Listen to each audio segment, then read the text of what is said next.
7 मुकदमात जो दहशत गर्दी की अदालत ने अगस्त में तोशा खाना की गिरफ्तारी के बाद उनके ये तमाम मुकदमात में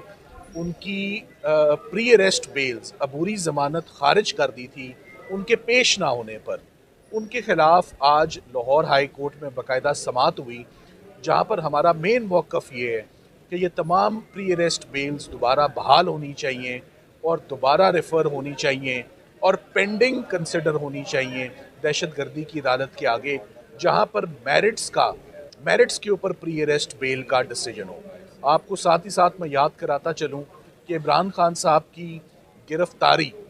अलकादर केस में जो इस्लामाबाद हाई कोर्ट से हुई, उसको इल्लीगल डिक्लेयर किया गया और नैब के रिमांड लेने के बावजूद अलकादर ट्रस्ट में दोबारा pre arrest bell Islamabad high court को रेफ़र की गई। इसी तरीके से बावजूद इसके कि इमरान खान साहब की गिरफ्तारी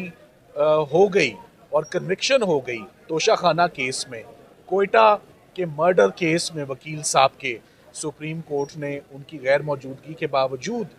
इंसाफ के तकाजे पूरे करने के लिए उनकी ज़मानत में तोसी की।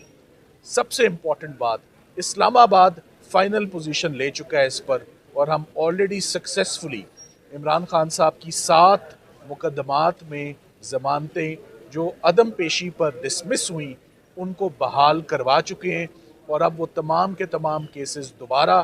सेशन जजेस को और दहशत गर्दी की अदालत को रेफ़र हो गए हैं और उनमें भी प्री अरेस्ट बेल्स जो हैं वो एक्सेप्ट हो गई हैं। तो इमरान खान साहब के ऊपर कुल 40 मुकदमात थे। वो रोज़ अदालतों में आते थे, लाहौर हाई कोर्ट आते थे, कितनी दफ़ा प्रोटेक्टिव बेल्स लेते थे, नीचे जाते थे और पेश होने का कहा जाता था। तब कोई सिक्योरिटी थ्रेट नहीं था। अलबत्ता अब सिक्योरिटी खदशात का एक्सक्यूज़ और बहाना बनाते हुए उनको किसी अदालत में पेश नहीं किया जाता और उनका एक सीक्रेट जेल ट्रायल जो है वो अडयाला में इस वक्त हो रहा है। सो असूल की बात ये थी कि मेरिट्स के ऊपर इन बेलों का फ़ैसला होना चाहिए था। फेयर प्रोसीडिंग्स, फेयर ट्रायल, यही डिमांड करता है और अब इमरान खान साहब के हक़ में 3 फ़ैसले भी मौजूद हैं। तो हम उम्मीद करते हैं कि लाहौर हाई कोर्ट में जो आज केस दोबारा एडजर्न हुआ है नेक्स्ट ट्यूसडे के लिए, वो 2 ग्राउंड्स पर हुआ। एक, अदालत ने तमाम वो इंटरम ऑर्डर्स मांगे हैं कि इमरान खान साहब की स्टेप बाय स्टेप किस दिन ज़मानत हुई और किस दिन उसमें तोसी होती गई, वो तमाम इंटरम ऑर्डर्स कोर्ट देखना चाहती है। और साथ ही साथ में प्रोसिक्यूटर जनरल साहब भी इस केस में पेश हुए, उन्होंने भी प्रॉपर असिस्टेंस के लिए 1 से 2 दिन का अदालत से टाइम मांगा है, जो कि टाइम दे दिया गया in the interest of justice. So अगर एक शख्स